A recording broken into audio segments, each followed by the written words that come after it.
Hello दोस्तों, topper coaching classes में आप लोगों का स्वागत है। आज हम लोग जो है मैथ के एक नए चैप्टर से शुरुआत करेंगे जिसका नाम संख्या पद्धति है। इंग्लिश में इसे नंबर सिस्टम कहते हैं।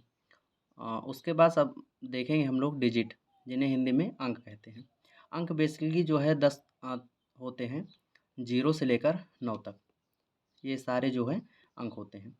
अब इन्हीं अंकों से दुनिया की जितनी भी संख्याएं हैं इन्हीं अंकों से मिलकर बनी हैं। अगर हम संख्याओं की बात करें तो अंकों का जो एक समूह होता है उसे संख्या कहते हैं। अब संख्या अगर हम जैसे इसमें एक एग्जांपल लें, जैसे एग्जांपल 148 है, तो ये एक संख्या है और इसमें अंक कितने हैं? 1 2 3, तो टोटल अंक इसमें 3 है। दूसरा एग्जांपल हम यहाँ लेते हैं, जैसे है 56,811। तो इसमें अगर हम बात करें तो इसमें संख्या कितनी है? 1 है और ये इसमें अंक टोटल जो है 5 अंक हैं। इस प्रकार जो है आप लोग डिजिट और संख्या में फ़र्क जान चुके होंगे। अब देखिए हम आगे बढ़ते हैं और उसके बाद जानते हैं संख्याओं के प्रकार की। तो देखो संख्याएं जो है 2 प्रकार की होती हैं, वास्तविक संख्या और काल्पनिक संख्या। वास्तविक संख्या को इंग्लिश में रियल नंबर कहते हैं, काल्पनिक संख्या को इमेजिनरी नंबर कहते हैं। अब देखिए वास्तविक संख्या क्या होती हैं? तो जिन संख्याओं को हम संख्या रेखा पर लिख सकते हैं वह जिन संख्याओं को हम संख्या रेखा पर लिख सकते हैं वह सभी संख्याएं वास्तविक संख्याएं कहलाती हैं। दूसरी तरफ अगर हम बात करें यहाँ काल्पनिक संख्याओं की, तो वह संख्याएं जिन्हें हम संख्या रेखा पर प्रदर्शित नहीं कर सकते उसे काल्पनिक संख्याएं कहते हैं। अब अगर हम एग्जाम्पल के माध्यम से देखें यहाँ, तो वास्तविक संख्याएं जैसे √2, 22/7, 0.5 आदि, तो इन सभी संख्याओं को हम संख्या रेखा पर प्रदर्शित कर सकते हैं। लेकिन अगर हम बात करें रूट, अगर कहीं स्क्वायर है और स्क्वायर के अंदर अगर माइनस में है कोई नंबर, तो उसे हम संख्या रेखा पर प्रदर्शित नहीं कर सकते।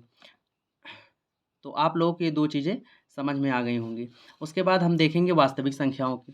तो वास्तविक संख्याएं 2 प्रकार की होती हैं, पूर्णांक और दशमलव। अब सबसे पहले हम अगर पूर्णांक की बात करें इसमें, तो धनात्मक पूर्णांक होता है। अब धनात्मक पूर्णांक में क्या होता है? 1, 2, 3 से लेकर इन्फिनिटी तक। ये इसी को जो है नेचुरल नंबर भी कहते हैं। इस संख्या को नेचुरल नंबर भी कहा जाता है, नेचुरल नंबर, जिसे हिंदी में प्राकृतिक संख्या कहते हैं। प्राकृतिक संख्या कहते हैं। ठीक। अब दूसरा हम यहाँ देखेंगे ऋणात्मक पूर्णांक। तो जैसे वह पूर्णांक जिनके आगे ऋण का चिन्ह लगा होता है उसे ऋणात्मक पूर्णांक कहते हैं। उसके बाद अगर हम बात करें तीसरे नंबर की, तो तीसरा होता है शून्य पूर्णांक। अब देखिए जो शून्य पूर्णांक होता है वो ना तो जो है धनात्मक पूर्णांक होता है और ना ही ऋणात्मक पूर्णांक होता है। 0 is neither be positive nor negative. उसके बाद अगर हम बात करें चौथे नंबर की, तो यहाँ नॉन बी पॉजिटिव इंटीजर, गैर धनात्मक पूर्णांक। जैसे इसमें 0, -1, -2, -3 डॉट डॉट।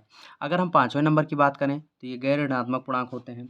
अगर इसमें 0 को शामिल कर लिया जाए तो इसमें 0 + 1 + 2 + 3 टोटल जो है,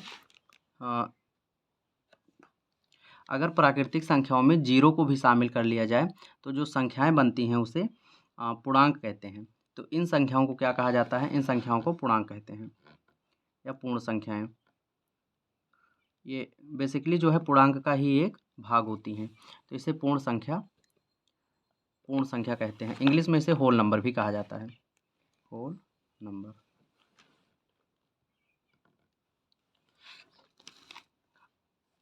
तो उम्मीद है आप लोगों को यहाँ तक समझ में आ गया होगा। इसके बाद जो है अब जो दूसरा फॉर्म इसका जो है प्रकार है डेसिमल, उसे हम अगर नेक्स्ट वीडियो में जो है डिस्कस करेंगे।